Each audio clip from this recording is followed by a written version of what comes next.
welcome back to my channel. I'm your Bagmi. Hope so you all are doing well. আজকে আবার অনেক দিন পর চলে এসেছি তোমাদের সামনে আবার একটা নতুন ভিডিও নিয়ে। যখন আমি ভিডিও বানাই তখন এই কথাটাই বলি যে অনেক দিন পর, কারণ লিটারালি আমি অনেক দিন পর ভিডিও দিই। আর আজকে তোমাদের সাথে আমি যেই ভিডিওটা শেয়ার করব সেটা হচ্ছে একটা কালী পুজো glow up video. Glow up কিছু না, একটা ট্রান্সফরমেশন করব নিজের ওপর, যেটা আমি লাইফে ফার্স্ট টাইম করতে চলেছি। সেটা হচ্ছে হেয়ার কালার করব। এই যে আমি একটা স্ট্রিক্সের হাইলাইটিং কিট অর্ডার করেছি। The shade is cappuccino brown. আমি রিক্স নিতে চাইনি খুব একটা ভাইব্রেন্ট কালার করে, আমার স্পেশালি আমার পছন্দ না ভাইব্রেন্ট কালারগুলো, তাই জন্য আমি এটা জানি না এটা কতটা কী কালার দেবে, ভাইব্রেন্ট হলেও মানে আমার উপর কেমন লাগবে। আমি একটা রিক্সই নিচ্ছি, তোমরা বলতে পারো। তো এটা অর্ডার করেছি, জাস্ট দেখাচ্ছি তোমাদের এটার মধ্যে কী কী আছে। এটা জাস্ট ওপেন করার পর এখানে আলাদাভাবে স্টেপ করাই আছে, স্টেপ 1 স্টেপ 2। তো স্টেপ 1 চলো খুলে দেখাই। আমি খুলে দেখেই ফেলেছি আগে কালকে কী আছে। তো এই যে এখানের মধ্যে ভালো জিনিসটা সব দিয়েছে গো, সব দিয়েছে। একটা অ্যালুমিনিয়াম ফয়েল দিয়েছে, আমার মনে হয় না এটা আমার লাগবে বলে, পরে অন্য কিছুতে ব্যবহার করে নিতে পারবো। একটা ব্রাশ দিয়েছে, এখানে একটা ডেভেলপার দিয়েছে, এটা ওই ব্লন্ডের কালারটার জন্য একটা ডেভেলপার।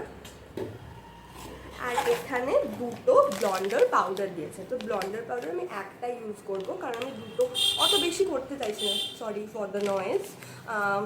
ব্লন্ডার যেটা দিয়েছে সেটা আমি একটা ইউজ করব। আরও কিছু জিনিস দিয়েছে এখানে, এখানে গ্লাভস দিয়েছে। আই গেস এখানে দুটোই গ্লাভস আছে, মানে আমি যে দুবার করতে হবে প্রসেসটা, একটা গ্লাভস পরে ইউজ করতে হবে। আর এখানে একটা গাইডেন্স দিয়েছে, আর একটা দিয়েছে লুকবুক। লুকবুকটা খুলে আমি তোমাদের একটু দেখাই যে কোন কালারটা আমি করছি। এই যে তাই না, কতটা বুঝতে পারছো, এটা হচ্ছে ক্যাপুচিনো ব্রাউনের কালারটা। হ্যাঁ, এটা হচ্ছে ক্যাপুচিনো ব্রাউনের কালারটা। মানে আমার চুলটাও না জেনারেলি ব্ল্যাক না, একটু রেডিশ ব্রাউনিশ আছে। তো আমার মনে হয় এটার সাথে জাস্ট একটা মানে গ্লসি একটু তো এফেক্ট করবে, এবার কতটা করবে সেটাই। তো এখানে আরও অনেক সুন্দর সুন্দর ভাইব্রেন্ট কালার আছে, কিন্তু আমি এগুলো করতে পারবো না, আমার করার ইচ্ছে নেই। টুটাতেও কী আছে একবারে দেখিয়ে দিচ্ছি, কারণ ওই হাতটা নোংরা হয়ে যাওয়ার পর আবার এটা খুলে আমি আনবক্সিং দেখাতে পারবো না আই গেস। এখানে কম জিনিস দিয়েছে জানো তো, এখানে দিয়েছে এই কালার অ্যান্ড ক্রিমটা, আর এখানে তার এগেনস্টে যে ডেভেলপারটা সেটা, এটাই লাগবে সেকেন্ড স্টেপের জন্য। আর ব্রাশ, অ্যালুমিনিয়াম ফয়েল, গ্লাভস তো আগেটাতেই দেওয়া আছে।